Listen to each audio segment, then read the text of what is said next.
Olá, amoras e amores, tudo bem com vocês? Eu sou a professora Kessia Montezuma, sou professora de conhecimentos pedagógicos e de legislação educacional para os concursos nas carreiras educacionais. E é com muito prazer que eu recebo você aqui hoje no meu canal.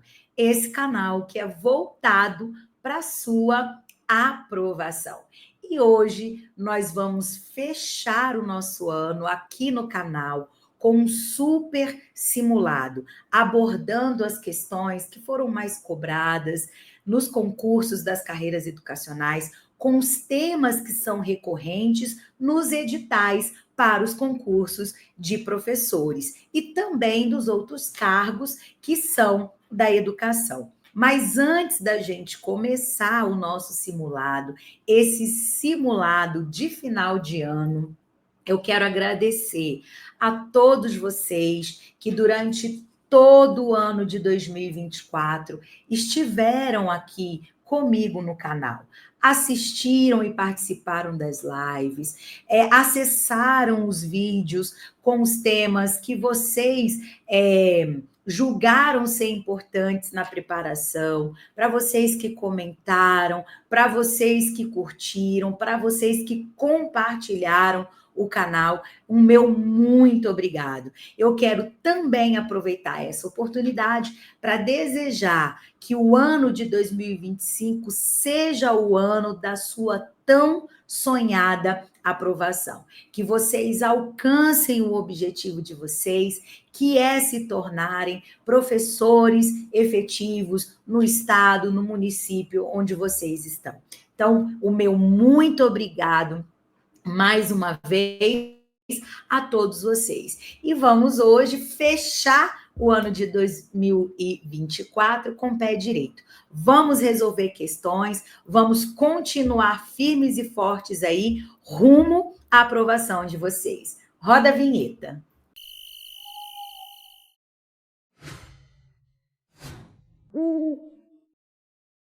Então vamos lá, amoras e amores, iniciar a resolução das questões do nosso simulado pedagógico de final de ano.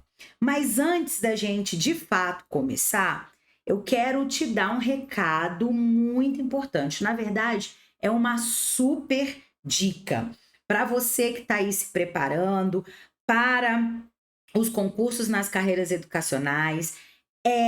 Você adquirir o seu acesso a plataformas de estudos Pedagogia Total. Essa plataforma é voltada para você aí que está buscando a sua aprovação. Nela, nós temos os principais conteúdos que são cobrados nos editais aí nos municípios, nos estados, para quem pretende ingressar como professor ou na área técnica educacional. Você vai ter, na verdade, já estão lá na plataforma, conteúdos como planejamento, currículo, tendências pedagógicas, de temas ou assuntos relacionados a conhecimentos pedagógicos. Tem também a legislação educacional, como a Constituição Federal, LDB, BNCC, PNE e muitos outros temas importantes, recorrentes, aqueles que de fato estão presentes em todos os editais, tá? Já são mais de 1.000 questões resolvidas e comentadas.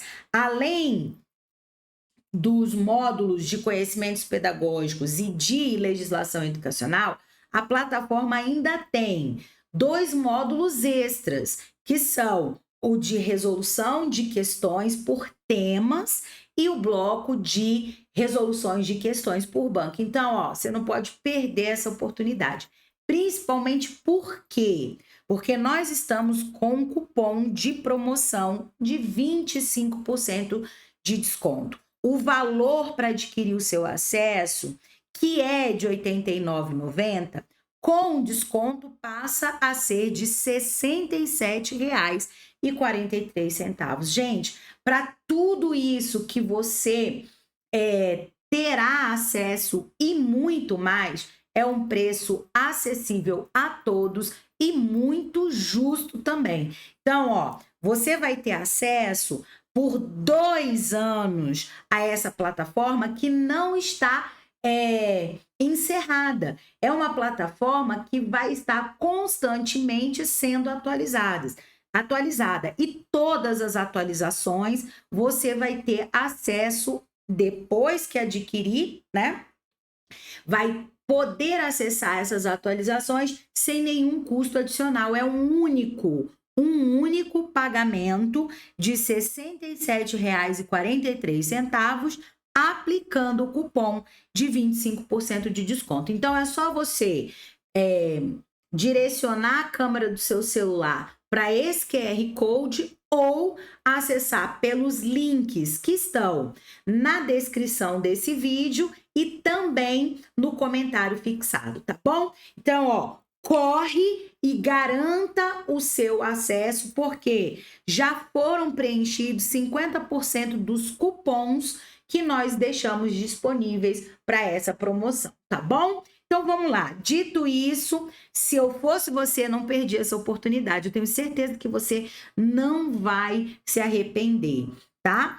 Começar já o ano de 2025 com estudos direcionados, com metodologia diferenciada da plataforma de estudos Pedagogia Total.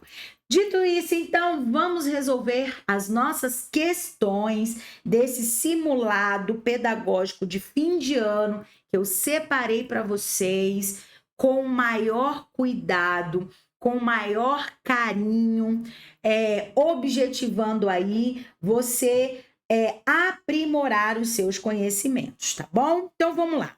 Questão de número 1. Em relação ao planejamento de ensino, é importante considerar corretamente. Então, quer que a gente marque aquilo que está certo. Vamos lá, letra A.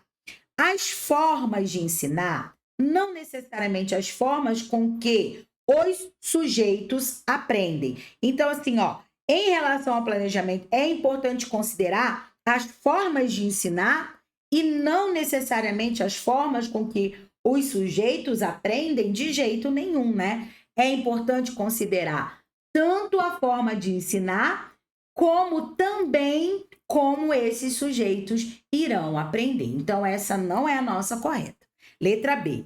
Planejar significa metodizar, ou seja, criar métodos, os conteúdos, distribuindo de maneira linear somente, ó, de maneira linear somente. E aí não, né? Nós precisamos planejar, distribuir não só de maneira linear, né? Existem outras formas de se distribuir esses conteúdos que não seja somente de maneira linear. E aí vem sempre aquela dica que eu costumo dar a todos vocês, tanto aqui nas aulas no canal, eu saliento muito essa dica e dou outras dicas também muito relevantes lá na minha plataforma de estudos, que quando aparecerem essas expressões somente, unicamente, questões que são muito restritivas ou questões que são muito abrangentes, palavras que dão essas ideias, você tem que acender o farol, você tem que ficar ligado, você tem que ficar esperto, porque pode ser que elas estejam erradas. Aqui, nesse caso, a alternativa da letra B está errada, tá? Vamos para a alternativa da letra C. Todo planejamento precisa ser flexível, uma das principais características do planejamento, abordando demandas de cada realidade em si, numa mistura de planejar e avaliar simultaneamente, garantindo sua indissociabilidade, ou seja, a sua não separação. E aqui, ó, de toda ou com toda certeza, a letra C é o nosso gabarito, tá bom?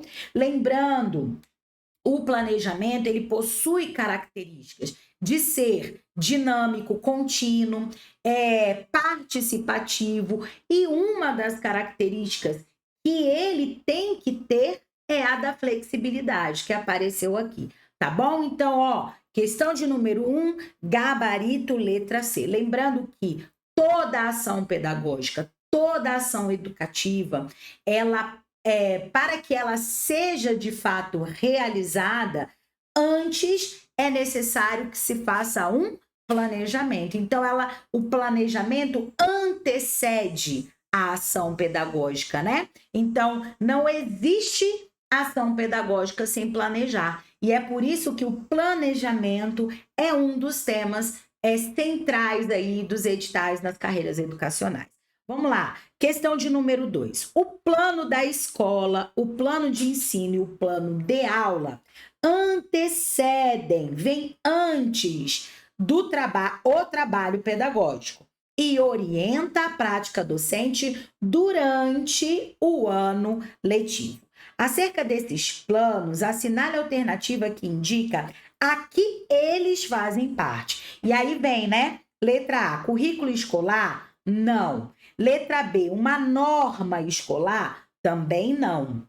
Lembrando que o currículo, ele vai sim estar presente dentro do planejamento, tá? Mas esses planos não pertencem ao currículo escolar.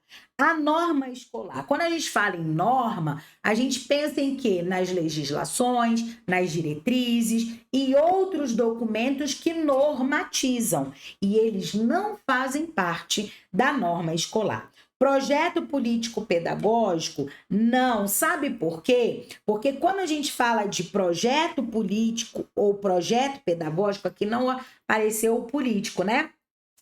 Mas está se referindo ao mesmo documento. Na verdade, o projeto político pedagógico, aqui não apareceu, foi o pedagógico. Desculpa, tá, gente?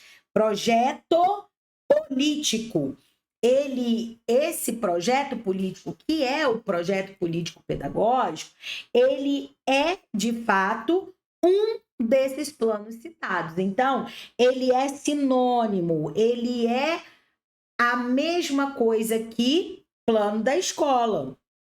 Então, ele não pode pertencer aqui, esses documentos, a esse plano da escola, porque é sobre ele que a gente está querendo saber qual é o que ele faz parte, né? Então, não poderia ser. Só sobrou a alternativa D, e é exatamente ela que é o nosso gabarito.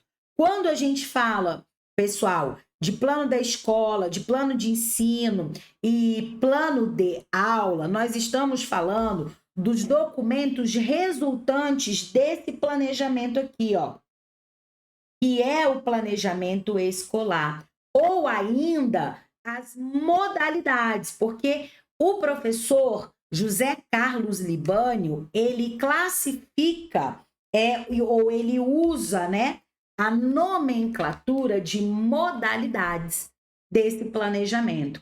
Ou seja, também a gente vê aí e pode utilizar como produtos resultantes, tá? Então, eles fazem parte desse planejamento escolar, ou seja, o planejamento que vai acontecer aonde, gente? Dentro da escola, ok? Vamos lá, questão de número 3. A elaboração de planos de ensino deve ser orientada pelo currículo oficial, considerando de maneira secundária as especificidades da realidade local e as características individuais dos alunos.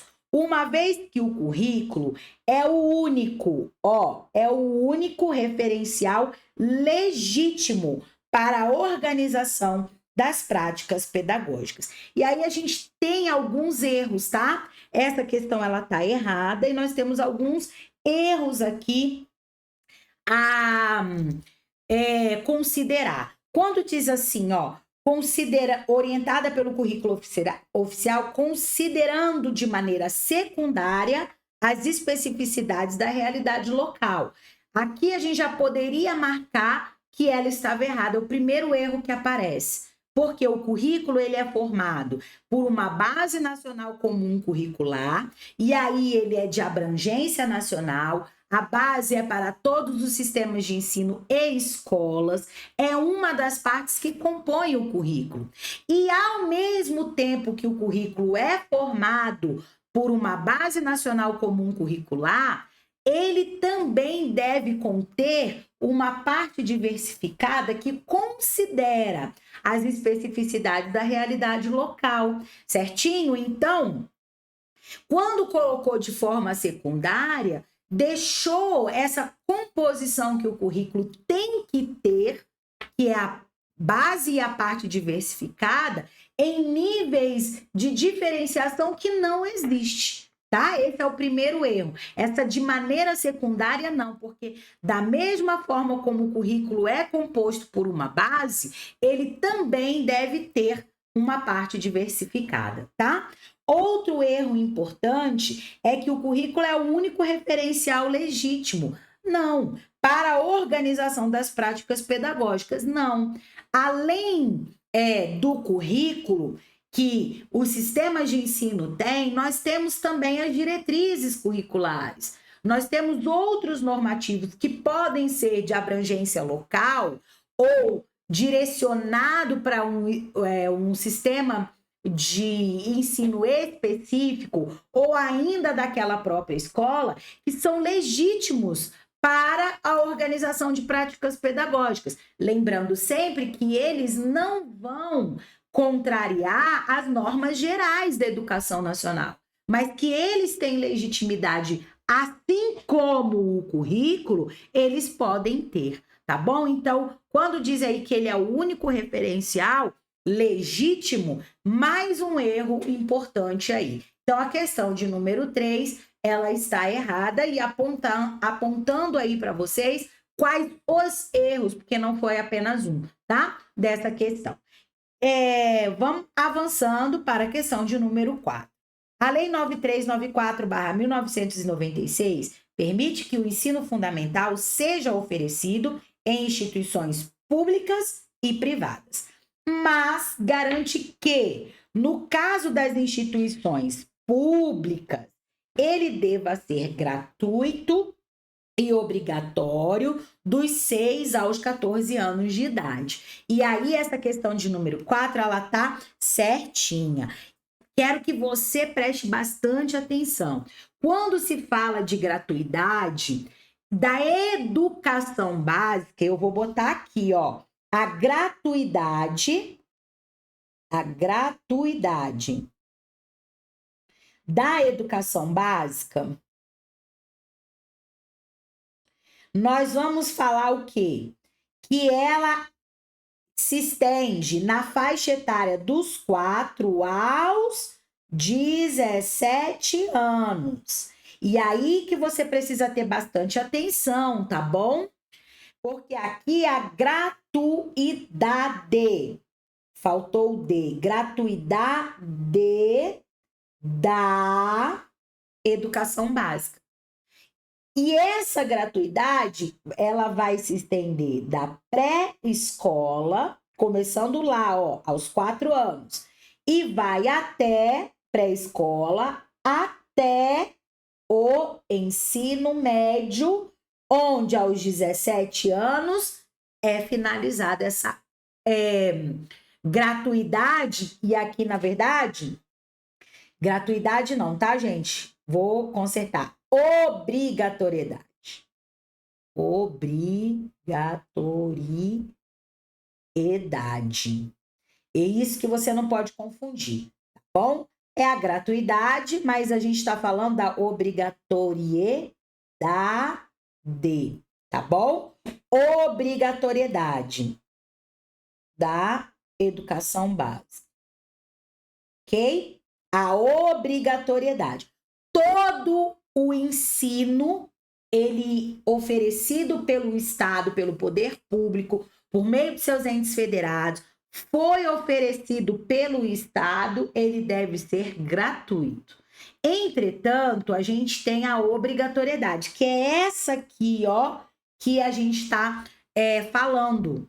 Ela se inicia aos 4 anos na pré-escola e vai até os 17 anos no ensino médio. Ou seja, ela vai abarcar todo o ensino fundamental.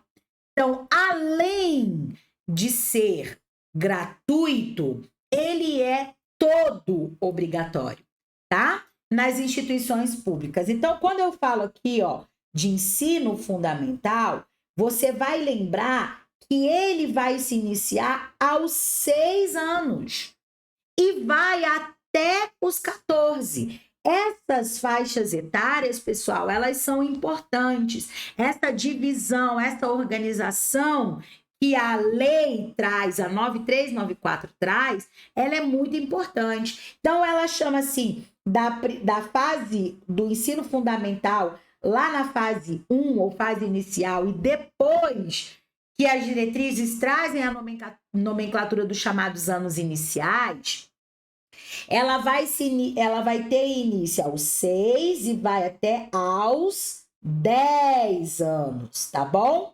Esta é a primeira fase, organizada geralmente do 1º ao 5º ano.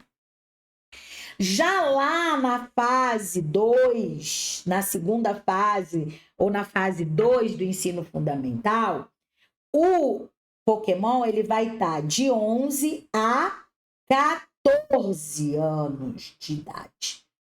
Geralmente, do 6º ao 9º ano. Por que eu falo geralmente, pessoal? Porque a própria LDB diz que a educação básica poderá se organizar em séries anuais, períodos semestrais, ciclos, alternância regular de período de estudos, grupos não seriados.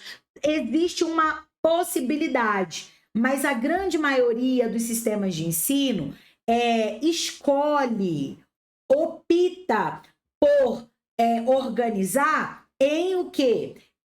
Séries anuais, do 1º ao 5º ano, do 6º ao 9º, ok? Então, especialmente o ensino fundamental, tá? Então, assim, você tem que ter essa organização em mente, porque se você também não tiver atenção, pelo fato aqui, ó, tá bem claro, o ensino fundamental.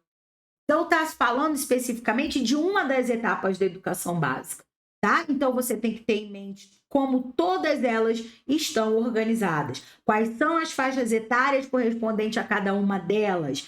Porque isso é cobrado em prova. E se você prestar bastante atenção, nossa questão é desse ano de 2024, tá? Então, toda essa estrutura organizacional de etapas, de modalidades, de faixas etárias, de como a lei estrutura essa educação básica e superior, você precisa saber, tá bom? E a gente aborda bem direitinho lá na plataforma quando fala dessa organização, tá bom? E aqui já deixei bem bacana para você como se dá nos anos... como se dá no ensino fundamental, tá bom? Vamos lá, questão de número 5. A LDB, Lei 9394/96, estabelece que o ensino religioso, assim como ciências, história e geografia, é um componente curricular obrigatório nas escolas públicas de educação básica e deve ser ofertado a todos os níveis de ensino, desde o ensino fundamental até o ensino médio. E aí, gente, essa questão ela é muito interessante, porque ela reforça aquilo que nós estamos falando para vocês, que uma das premissas para que você entenda a legislação educacional, no caso específico, a nossa LDB, a lei mais importante da educação nacional, e todos os outros assuntos que estão presentes dentro dessa legislação, o primeiro passo é você saber como essa educação está organizada. Tá? Aqui cobrou um assunto dentro da legislação que é a organização curricular, atrelada, viu, gente? Ligada, articulada com a organização que a educação nacional tem. Então, olha só por que essa questão de número 5 ela vai estar errada, tá? Primeiro que Quando ela vem dizendo assim, ó, estabelece que o ensino religioso, assim como ciência, história e geografia, é um componente curricular, é obrigatório nas escolas públicas de educação básica, aqui eu já poderia marcar que está errado, tá bom? Por quê? Porque o ensino religioso, especificamente o ensino religioso, ele não é obrigatório nas escolas públicas de educação básica. E quando eu falo educação básica, eu estou incluindo a educação infantil, o ensino fundamental e o ensino médio. E a obrigatoriedade do ensino religioso é nas instituições públicas de ensino fundamental. Ok? Ensino fundamental. Esse é o primeiro erro. Então, já grava isso, tá? São instituições públicas que ofertam o ensino fundamental, a obrigatoriedade do ensino religioso. Em seguindo a questão, e deve ser ofertado a todos os níveis de ensino, tá? Desde o ensino fundamental até o médio. E aí, quando a gente fala assim, de todos os níveis de ensino, e por isso que é um dos erros, a gente poderia reconhecer na organização curricular, que fala em nível de ensino, né? A organização curricular, eu não estou falando da organização administrativa, e tem um pouquinho de diferença, mas considerando aqui a organização curricular, porque está falando de ensino religioso, de ciências, história e geografia, a gente poderia marcar o segundo erro. Por quê? Porque ele não é ofertado em obrigatoriedade para o ensino médio, não, tá? Que igual eu mencionei anteriormente, tá? Não é para o ensino médio. E se a gente considerar a Organização da Educação Nacional, como a LDB traz, e menciona os níveis de educação básica e educação superior, estaria errado também, tá? Então, muito cuidado. Por quê? Porque essas nomenclaturas, elas fazem toda a diferença quando você analisa uma questão de legislação educacional. O que é etapa, o que é nível, o que são modalidades. Isso precisa estar muito bem estruturado dentro do seu conhecimento para que você não perca a questão. Ok? Então, errado. Nos dois erros importantes que a questão traz foram aqui identificados. Seguindo, questão de número 6. A Lei de Diretrizes e Bases da Educação Nacional, a Lei 9394/96, trata dos princípios e dos fins da educação nacional e estabelece em seu artigo 2º que a educação é dever, letra A, dos governos estaduais e municipais? Não. Do Estado e do governo municipal. E aí, esse Estado aqui, né, que está mencionando, é o Estado relacionado com o ente federado, tá? Estados e municípios? Não. Da família e do Estado? Aí sim. É o que está lá na literalidade da lei, tá? Então, quando fala aqui da família e do Estado, esse Estado aqui é o Estado que? Nação, ok? É o Estado-nação e não o Estado-ente federado. E esse Estado-nação que se articula, né, por meio de um sistema federativo, terá os seus entes federados, que aí sim são a União, os estados, o Distrito Federal e os municípios. Então, a lei vai atribuir incumbências para esses entes federados, que junto com a família vão cumprir aí o dever com a educação nacional, tá bom? Então, a letra correta, a alternativa a ser marcada é a da letra C. Vamos lá. Questão de número 7. É responsabilidade dos professores, colaborar com as atividades de articulação entre família, escola e comunidade. Corretinho, tá? Porque nós temos onde isso está previsto. Na LDB, eu vou botar aqui, ó. Na LDB. No artigo 13, tá? Que trata do quê? Das incumbências dos docentes. Docentes são os professores, tá? Então, a incumbência dos docentes. Esse artigo 13 aqui, ó, da LDB, é um dos artigos mais cobrados, que trata das incumbências. E aí eu sempre destaco, artigo 12 e artigo 13, são dois dos artigos mais cobrados. O 13 das incumbências dos docentes e o 12 das incumbências dos estabelecimentos de ensino, ou seja, das escolas, tá? O artigo 13, esse aqui, traz 6 incumbências que todo docente deve ter. E elas são muito cobradas, tá, meus amores? Então, ó, é um artigo que tem que ter asterisco, que você tem que estar com ele na pontinha da sua caneta, porque ele vai ser cobrado na sua prova, tá bom? Ou a grande chance de ser cobrado na sua prova. Questão de número 8. As tendências pedagógicas, ó, outro tema importantíssimo.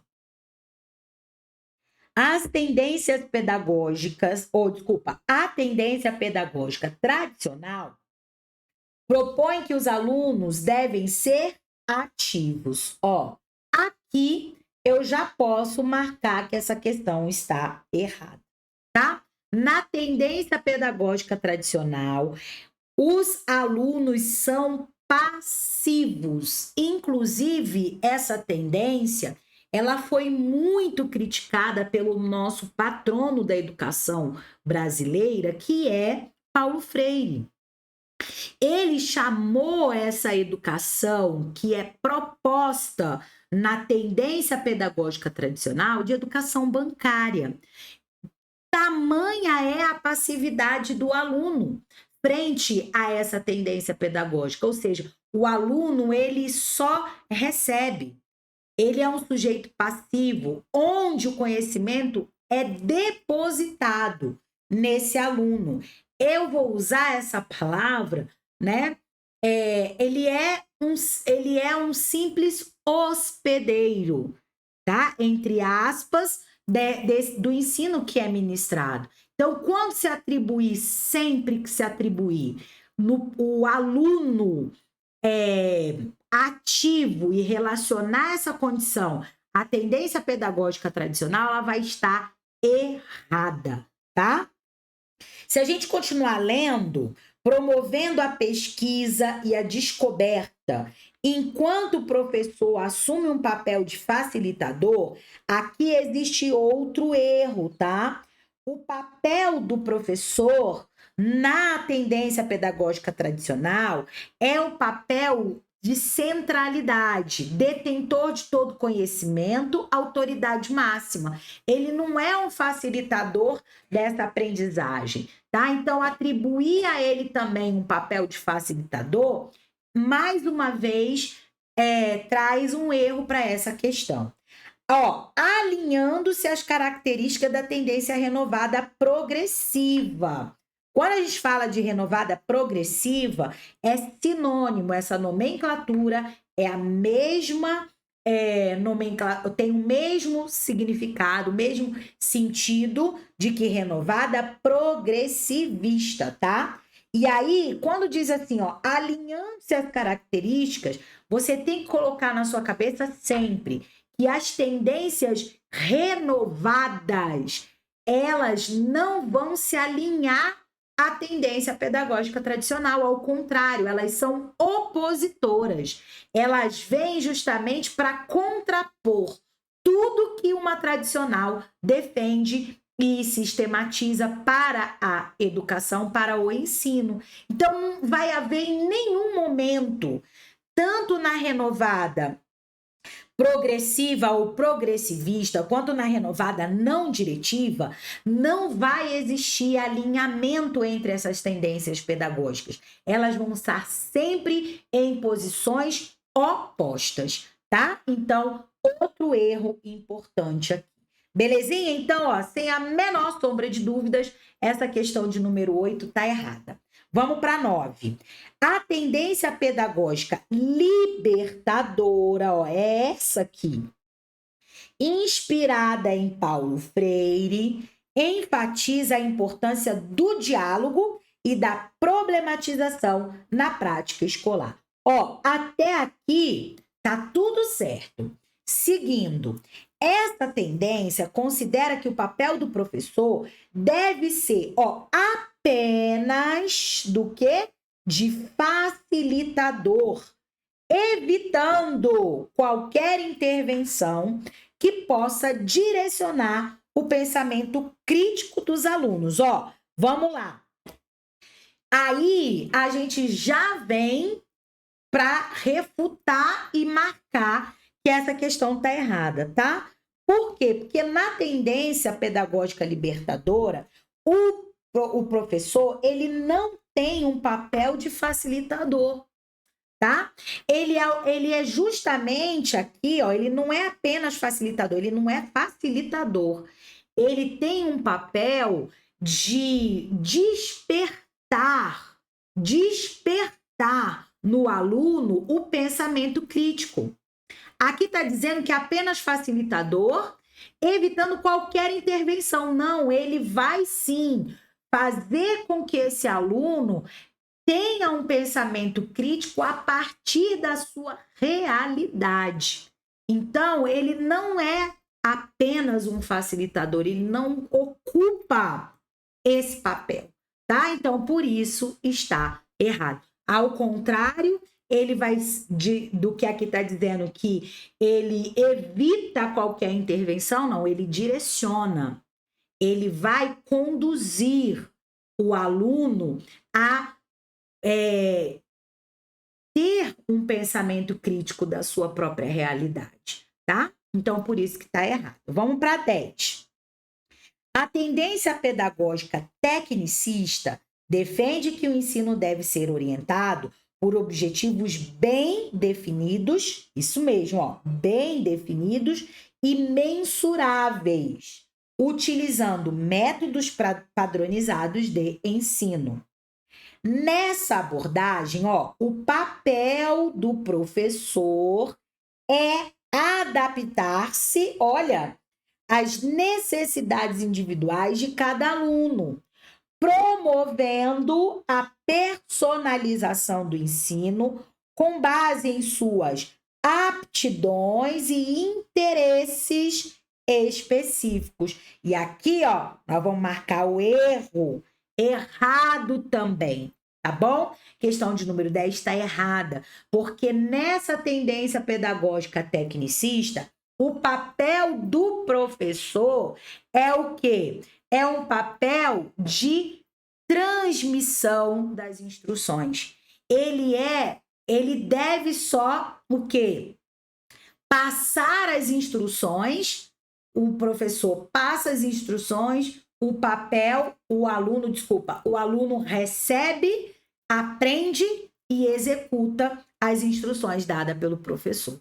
Tá? Então, nessa relação professor-aluno. Então, ele não tem em nenhum momento essa preocupação de formar a personalidade do aluno, tá?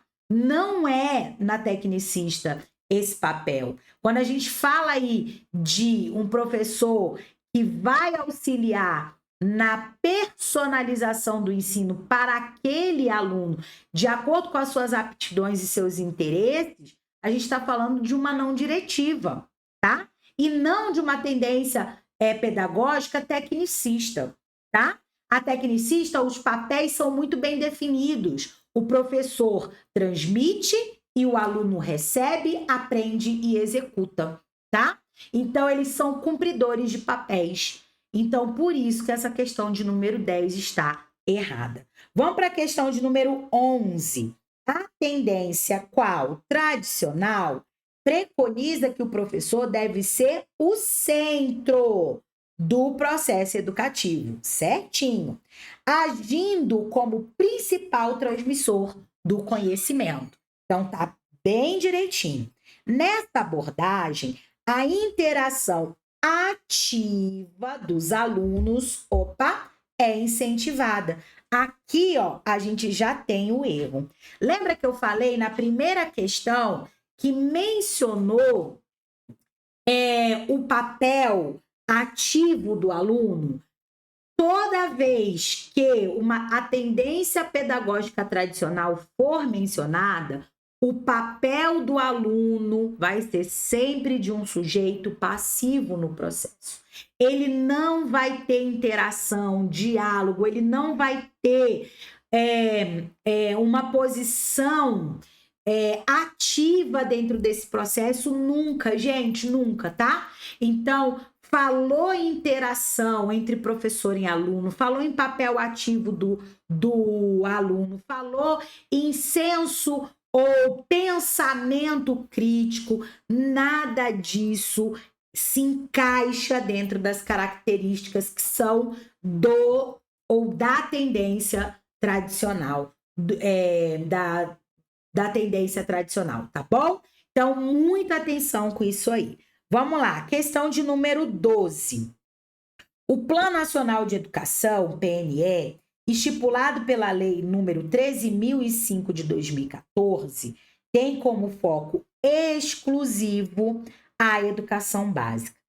Sem estabelecer metas ou diretrizes para o ensino superior, a educação profissional ou a educação de jovens e adultos. Errado, tá? Quando vem essa palavrinha aqui, exclusivo, você já acendeu o quê? O seu farol, você já ficou ligado porque algo aí pode estar errado. Nesse caso, deixou sim a questão errada, porque no nosso Plano Nacional de Educação, gente, olha, eu vou chamar sua atenção. O Plano Nacional de Educação, ele tem uma duração decenal. O nosso plano de educação mais recente é o que foi estabelecido para o período de 2014 a 2024.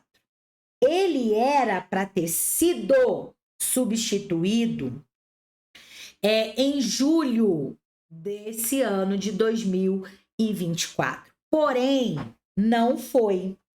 Aí, o que aconteceu? Por diversos motivos, tá? Esse Plano Nacional de Educação, ele foi prorrogado, ok? Ele teve a sua vigência prorrogada até o dia 31 de dezembro de 2025, ok?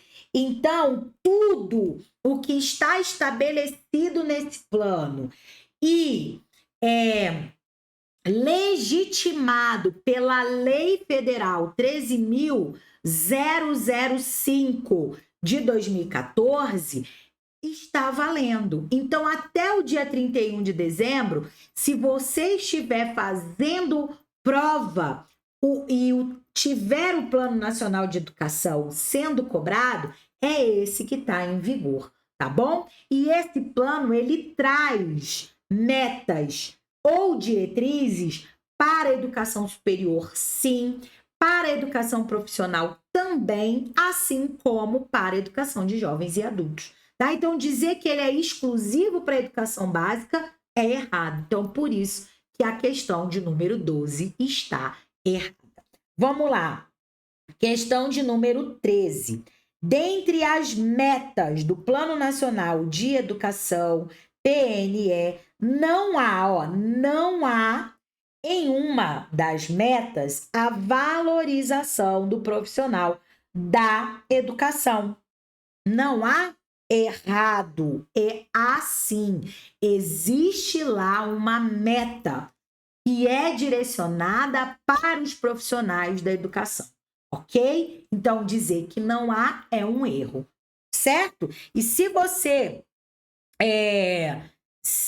a gente tem lá na nossa plataforma uma aula muito boa sobre o Plano Nacional de Educação. Já está lá. Eu te ajudo nessa plataforma, nas aulas que estão disponíveis lá na plataforma e que trata do Plano Nacional de Educação, eu te ajudo a memorizar, compreender tanto as 10 diretrizes quanto as 20 metas. E aí, ó, só porque a gente já chegou um pouquinho mais da metade das nossas questões, eu quero te lembrar isso, tá bom? Vou beber aqui uma aguinha e vou dar uma pausa para você também tomar um pouquinho de água, mas escutar o que eu tenho para te dizer. Bem rapidamente, só te lembrar que lá na plataforma nós estamos com um cupom de 25% de desconto, tá? De R$ 89,90, o seu acesso à plataforma vai custar R$ 67,43. Um preço muito acessível a todos e justo. O acesso vai ser por 2 anos. E tudo que for atualização na plataforma, você poderá acessar sem nenhum custo adicional. O pagamento é uma única vez, tá bom? Acesso por 2 anos. E lá tem não só essa legislação destrinchada, sistematizada, toda organizada para que você possa dominar esse conteúdo, como todas as outras, ou as mais importantes, né? Legislações educacionais, tá bom? Vamos seguir, gente. Questão de número 14. Considerando quem? As teorias do currículo. As chamadas teorias críticas, ó, são as críticas, estão constituídas em torno de grandes categorias teóricas, aqui, ó, nas quais são enfatizados os conceitos de, letra A, ideologia, reprodução cultural e social, poder, classe social, capitalismo e emancipação. E aqui, ó, essa questão é a correta, tá? Essa alternativa, desculpe, da questão 14, a correta é a letra A. Nós temos 3 principais teorias de currículo, tá? A primeira é a teoria tradicional, nós temos a crítica e as pós-críticas. Todas elas estão estruturadas, constituídas em torno dessas categorias teóricas, que nós podemos chamar também de palavras-chave, que vão nos direcionar qual é a base teórica, qual é a fundamentação para essas teorias. No caso das críticas, ideologia, reprodução cultural e social, poder, classe social, capitalismo, emancipação, currículo oculto, são categorias que pertencem especificamente a essa teoria de currículo, tá bom? Todas as outras têm. Por exemplo, se a gente falar de teoria tradicional, por que a letra B não poderia ser? Porque ensino, aprendizagem, avaliação, metodologia, organização, planejamento e objetivos são categorias que fazem parte, ou palavras-chave, que são próprias da teoria, o quê? Tradicional. Vou botar aqui, ó, teoria tradicional. Certinho? Aqui é tradicional.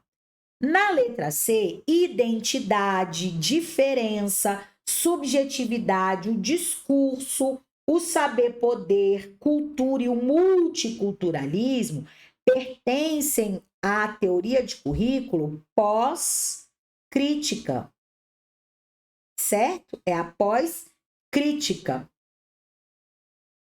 Opa, escrever logo tudo direitinho aqui, ó. Pós-crítica. E gênero, raça, etnia pertencem à pós-crítica. Resistência e poder. Crítica. Tá?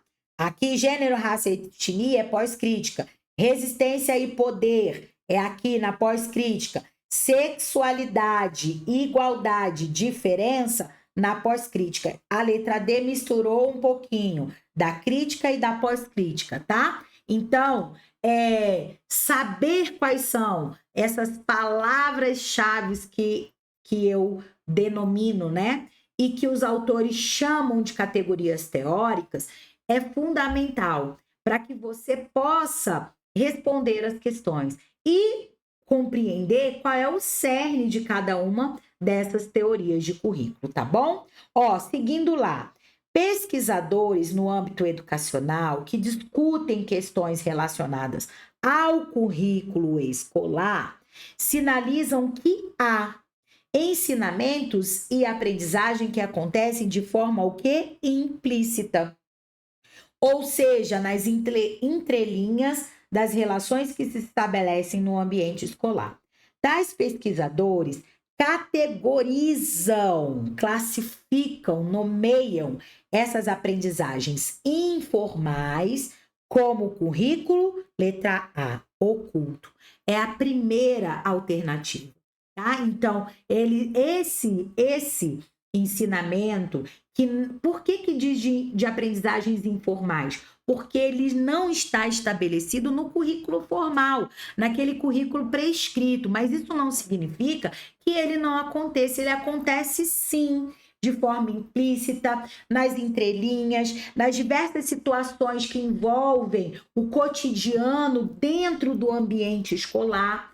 Então, é importante que se saiba que ele existe e o currículo oculto, ele é próprio da teoria crítica de currículo, tá? Ele vai aparecer ali como elemento pertencente às teorias críticas do currículo, tá? Então, ele passa a ter visibilidade, ele passa a ter legitimidade a partir da teoria crítica de currículo. Ah, mas ele não existia antes? Ele existia, mas ele era silenciado. Na teoria tradicional de currículo, ele não era considerado, tá? Então, por isso que a gente atribui a legitimação dele a partir das teorias críticas de currículo, tá bom? E é desse jeitinho aqui que ele se manifesta, tá? Inclusive, dentro das manifestações de currículo, que são próprias quando a gente estuda currículo escolar, ele é um dos elementos presentes, tá? Nós temos aí a manifestação do chamado currículo oculto. Questão de número 16, avançando, amoras e amores. No campo da educação, o currículo é uma peça fundamental que norteia as práticas pedagógicas e define os objetivos e conteúdos a serem trabalhados em um determinado contexto educacional. Nesse sentido, aprecie com atenção o enigma abaixo. A origem etimológica da palavra currículo remonta ao latim curriculum, que significa corrida ou percurso. Essa raiz etimológica reflete a ideia de que o currículo educacional é um caminho a ser percorrido, um conjunto de experiências e aprendizados planejados. No contexto educacional, o currículo pode ser definido como letra A, um documento estático e imutável. Errado, tá? Eu nem vou ler o resto, por quê? Porque o currículo, ele deve sim ser dinâmico e flexível, tá? Dinâmico e flexível, porque uma das definições dadas pelos diversos autores é que o currículo ele faz a ligação entre a escola e a sociedade. E a sociedade, ela é algo que está em constante o quê? Movimento, transformação, modificações. Então, se faz a ligação, não tem sentido o currículo ser estável, uma vez que se ele se liga à sociedade, e a sociedade é dinâmica, ele tem que ser dinâmico também, tá? Então, não poderia ser, porque o documento, ele é dinâmico e flexível, e não estático e imutável. Letra B, um processo dinâmico, dinâmico de construção coletiva que engloba objetivos educacionais, conteúdos, metodologias e a avaliação. Vamos deixar ele em stand-by, essa letrinha B? Vamos ver o que tem na letrinha C. Um conjunto de disciplinas isoladas que compõem o plano de estudos de uma instituição de ensino. Quando a gente fala de currículo, a gente não está falando de disciplinas, nós não estamos falando de grade curricular. Porque quando a gente pensa em um conjunto de disciplinas, a gente pensa em grade curricular. E o currículo é para além de uma grade curricular que define quais são as disciplinas que vão ser ministradas, em que dias da semana, em que horários, de uma forma muito rígida, tá? E isolada. Não é isso o que se entende por currículo. Então, a gente não poderia marcar a letra C.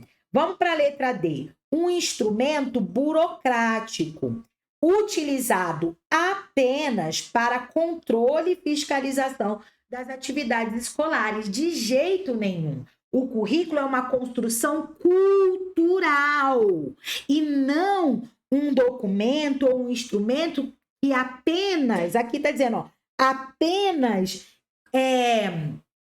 cumpre uma determinação legal. Quando a gente fala de burocrático, a gente entende essa construção de somente cumprir normas.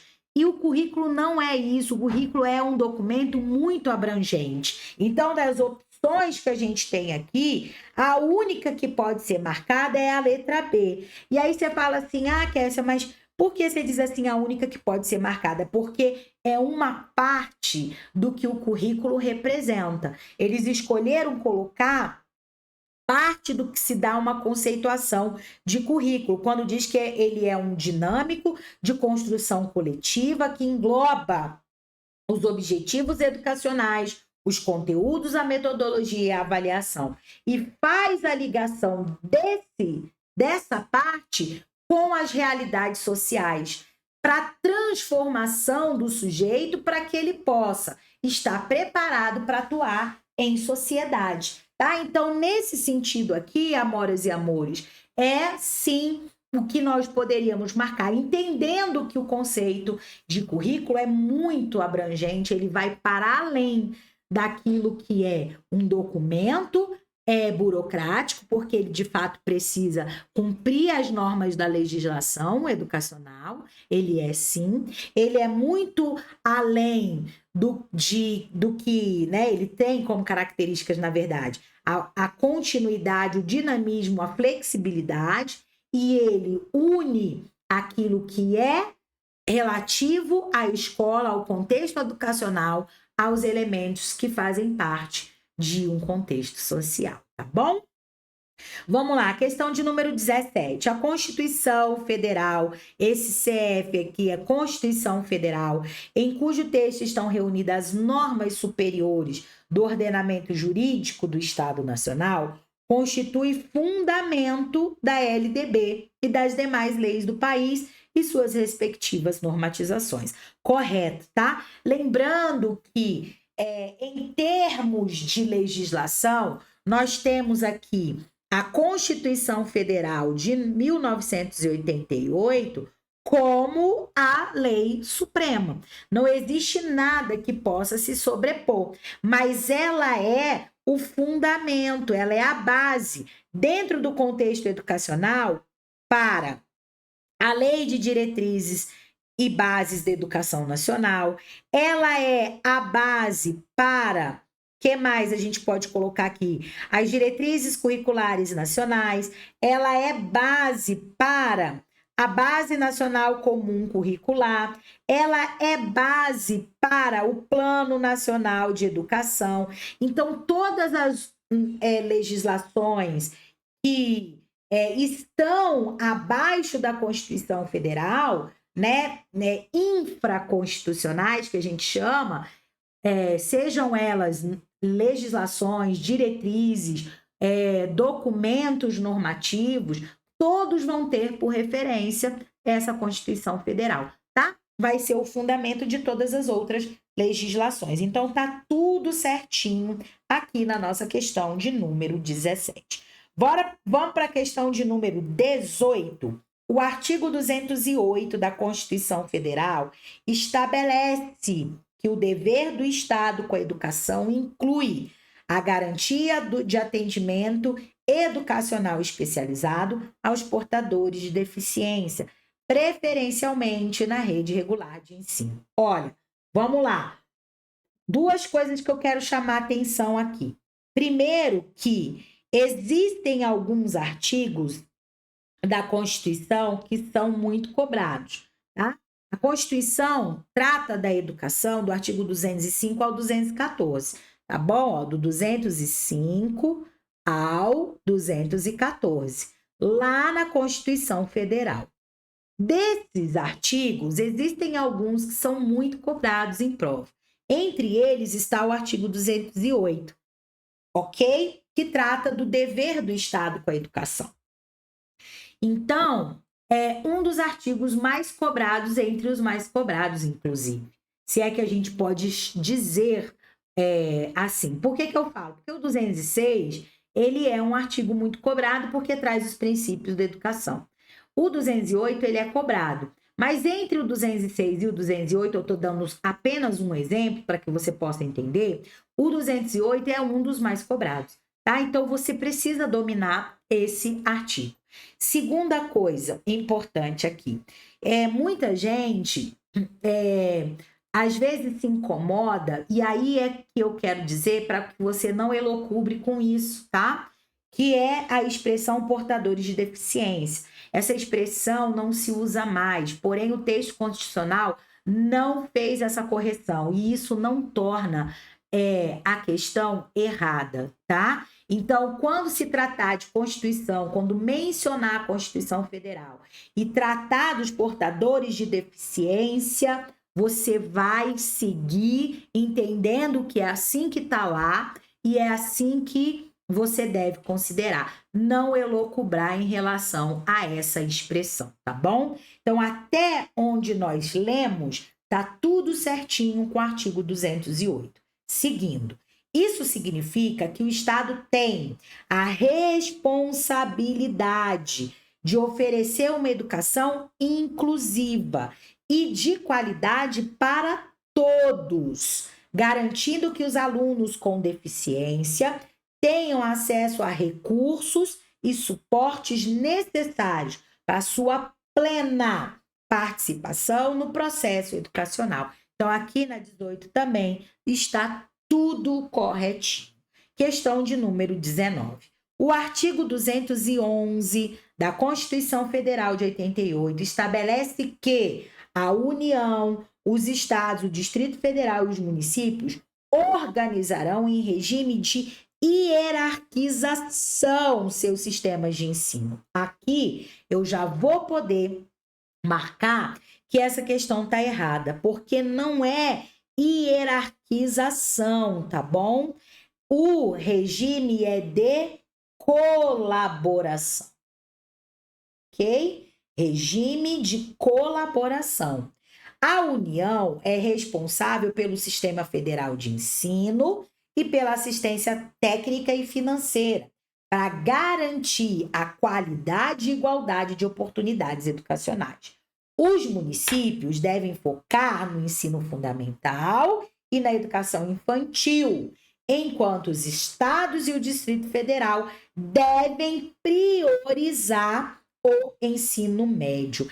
E aí, meus amores, ó, aqui a gente marcou errado por conta dessa questão da hierarquização, tá? E o artigo 211 também ele é muito importante porque ele traz qual é a responsabilidade, qual é a incumbência de cada ente federado na oferta da educação nacional, tá? Então, isso também é muito importante, isso também é fundamental que você saiba quando o assunto for Constituição Federal, tá bom? O artigo 211 também é um dos artigos mais cobrados. E aí, se você for verificar, ó, 2024, essa questão. Então, falou em Constituição Federal, artigo 211, artigo 208, artigo 205, que é o caput aí, ou seja, na verdade, o que inicia a educação na Constituição Federal. Então, são artigos muito cobrados e você precisa saber direitinho. Lá na plataforma, nós temos uma aula já toda estruturada da Constituição Federal, tá bom? Aqui no canal você encontra também, tá? Vamos lá, questão de número 20, para a gente finalizar o nosso simulado pedagógico de final de ano. O artigo 205 aqui, ó, da Constituição Federal de 1988, define a educação como um direito de todos e um dever do Estado e da família. A educação deve promover o pleno desenvolvimento da pessoa, e aí quando a gente fala de pleno desenvolvimento da pessoa, nós estamos falando do desenvolvimento dessa pessoa na sua integralidade, na sua totalidade, considerando que todos os seus aspectos humanos, o cognitivo, o psicomotor, o social e o afetivo. Seguindo, seu preparo para o exercício da cidadania e sua qualificação para o mundo acadêmico. E aqui, ó, nós vamos marcar que essa questão está errada e pura e simplesmente por esse final. Quando a gente fala de finalidades, de objetivos da educação, você tem que lembrar que existe esse mnemônico aqui, que é o P, P, Q. Tá? E aí, onde é que está o erro? Esse primeiro P é o pleno desenvolvimento da pessoa. O outro P, ó, pleno, tá aqui, ó, pleno desenvolvimento da pessoa. O outro P é o preparo para o exercício da cidadania. E olha que interessante, o Q é a qualificação que está aqui, mas não para o mundo acadêmico, mas sim a qualificação para o trabalho, tá? Qualificação para o trabalho e não para o mundo acadêmico. Então, muita atenção, muito cuidado quando você estiver estudando essas especificidades que cada artigo traz. Aqui são definidos os objetivos, os fins da educação, tá? Pleno desenvolvimento do educando, seu preparo para o exercício da cidadania e a sua qualificação para o trabalho, certinho? E aí a gente finaliza o nosso simulado pedagógico de final de ano, lembrando, né, que durante todo esse ano nós estivemos juntos com vocês aqui no YouTube, disponibilizando os conteúdos que são mais cobrados nos editais das carreiras educacionais. Nós fizemos abordagens teóricas desses conteúdos, muita, mas muita resolução de questões. Tá tudo aqui no canal para você que está aí iniciando seus estudos, para você que está buscando aprimorar os seus conhecimentos, para você que já está, inclusive, num nível mais elevado, o canal atende a todos os níveis de concurseiros que estão aí nessa preparação. Aqui no nosso canal nós temos também disponibilizados para vocês simulados específicos de bancas. Tudo que você precisa, você encontrou aqui no canal no ano de 2024.